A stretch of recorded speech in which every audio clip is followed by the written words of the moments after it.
ایک سندھ میرا ہے اور ایک بلاول بھٹو زرداری کا۔ بلاول بھٹو زرداری کا سندھ اونچی دیواروں کے پیچھے اور میرا سندھ بغیر دیواروں والا ہے۔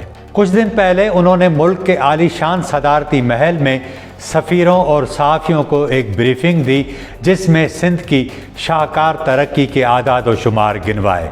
اس سے ایک دن پہلے انہوں نے تھرپارکر میں شکوہ کیا کہ سندھ کی کردار کشی کی جاتی ہے، کچھ قوتیں چاہتی ہیں کہ سندھ کے وسائل اور اختیار اسلام آباد کو واپس دیے جائیں۔ انہوں نے کہا کہ سندھ کی یہ ترقی ان کو ہضم نہیں ہو رہی، یہ ان کون ہیں انہوں نے نہیں بتایا۔ ظاہر ہے کہ شہباز شریف تو ہو نہیں سکتے، باقی جو ہو سکتے ہیں ان کے لیے آپ نے 26ویں اور 27ویں ترمیم کا معرکہ سر کرایا۔ آپ فخر سے کریڈٹ بھی لیتے ہیں، آپ نے سویلین اسپیس خود وتھڈرا کی، لیکن میثاق جمہوریت کے نام پر اسے جواز بھی بخشا۔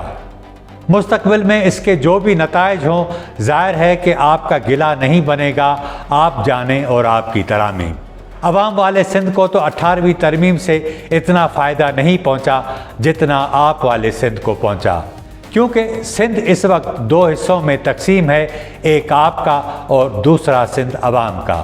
صدارتی محل میں موجود شرکاء کو یہ تاثر دینے کی کوشش کی گئی کہ ہم نے صوبے کو 4 چاند لگا دیے ہیں، ہر طرف امن و سکون ہے، کچے کے ڈاکوؤں کو اٹھا کر سمندر میں پھینک دیا ہے، کرپشن کا تصور تک نہیں، بلدیاتی ادارے عوام کی ایسی خدمت کر رہے ہیں جیسے ماں اپنے بچے کی ضرورت کو پورا کرتی ہے، گلیاں صاف ہیں، پٹواری تنگ نہیں کرتا، رشوت کتابی باتیں ہیں، عوامی ٹرانسپورٹ کا سسٹم اتنا شاندار کہ لوگ چین کو بھی بھول گئے ہیں۔ انہوں نے جو فگر بیان کیے وہ ٹھیک تھے، ہزاروں ارب کی ترقی کی داستانیں سب مان لیتے ہیں، لیکن تھوڑا میرے سندھ کی طرف بھی چلتے ہیں، جس میں بسنے والے 6 کروڑ لوگوں کو موجودہ اشرافیہ کت خلق کہتی ہے۔ یہ وہ سندھ نہیں جس کا تذکرہ صدارتی محل میں کیا گیا۔ مانا کہ بلاول صاحب کے سندھ میں صحت اور تعلیم کے نئے منصوبے شاندار ہیں، مہنگا علاج مفت ہے، تعلیم کے لیے بھی کام ہوا ہے، لیکن 6 کروڑ لوگوں کے سندھ کے چھوٹے سے شہر کے ایک چھوٹے سے محلے میں موجود ایک اسکول کی کیا حالت ہے، اس بارے میں کیوں بات کی جائے؟ ہزاروں ارب روپے کے ترقیاتی اخراجات کے بعد سندھ میں غربت کی شرح کم ہونی چاہیے تھی، کیا وہ ہوئی؟ ہمارے دوست اور کراچی کے معتبر صحافی رضا کبڑو کی ایکسپریس ٹربیون میں جولائی 2025 میں شائع ہونے والی ایک رپورٹ ہوش اڑانے کے لیے کافی ہے۔ اس رپورٹ میں بتایا گیا ہے کہ سندھ حکومت نے غربت کے خاتمے کے منصوبے پر 5 برسوں میں تقریباً 20 ارب روپے خرچ کیے، لیکن اس کے باوجود 10 اضلاع میں 70% آبادی آج بھی غربت کی لکیر سے نیچے زندگی گزارتی ہے۔ منصوبہ بندی کے ریسرچ اینڈ ٹریننگ ونگ کی جانب سے بنائی گئی ملٹی ڈائمنشنل پاورٹی انڈیکس کے مطابق 5 اضلاع ایسے ہیں جہاں 80% سے زائد آبادی غربت میں پھنسی ہوئی ہے۔ حیران کن طور پر ان 5 اضلاع میں غربت کی سطح تھرپارکر سے بھی زیادہ ہے۔ سب سے زیادہ متاثر اضلاع میں ٹھٹہ، سجاول، کشمور، بدین اور جیکب آباد شامل ہیں۔ ان اضلاع میں خواتین میں غذائی قلت انتہائی خطرناک حد تک پہنچ چکی ہے۔ تھرپارکر میں 50% خواتین غذائی کمی کا شکار تھیں، ٹھٹہ اور جیکب آباد میں 66%، کشمور میں 59%، بدین میں 56% اور سجاول میں 51% خواتین غذائی قلت کا شکار ہیں۔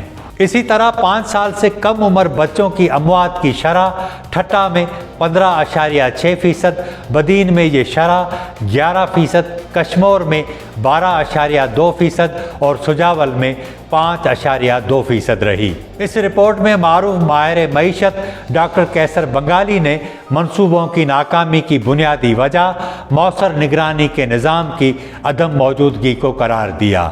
انہوں نے کہا، مثال کے طور پر سجاول جو مسلسل بلند غربت والے اضلاع میں شامل ہے، وہاں بین الاقوامی ڈونر کے تعاون سے حکومت کی جانب سے 4 ارب روپے کی لاگت سے غربت کے خاتمے کا منصوبہ شروع کیا گیا، لیکن اس کے کوئی نتائج سامنے نہیں آئے۔ انہوں نے یہ بات اس ضلع کے حوالے سے کی جہاں سے بااثر صوبائی وزیر